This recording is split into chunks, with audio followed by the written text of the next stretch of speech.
पिलामाने तुमे प्रथमे निज ओडिया खातार डाहाण पार्श्वर आजिर तारीखटी लिखि नब। आजिर तारीखटी है 17/11/20।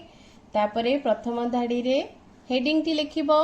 हेडिंग है छवि देखि लेख।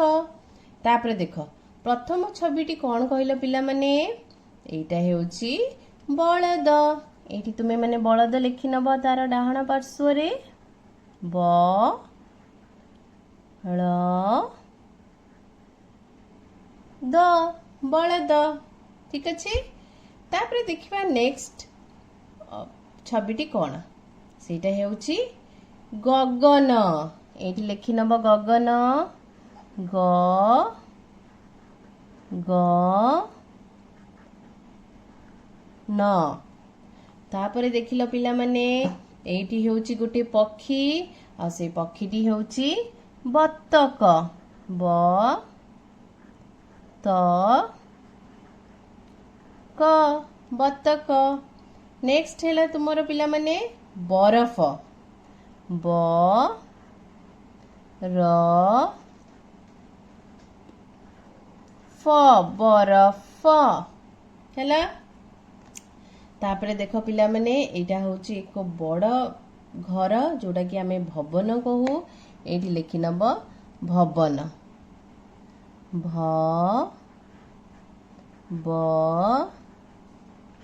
न भवन। एटा हेउची सड़क स ड़ क। एटा हेउची पिला माने एटा होची गोटे बिल गोटे कियारी जहा भितरे की फसल लगा हेची। तो आमे एठी लिखि नबा फसल फ स ल फसल। तापरे पिला माने एटा कौन कहिल? एटा हेउची चप्पल। एबे लिखि नबा आमे चप्पल च प ल चप्पल। एटा हेउची पतर प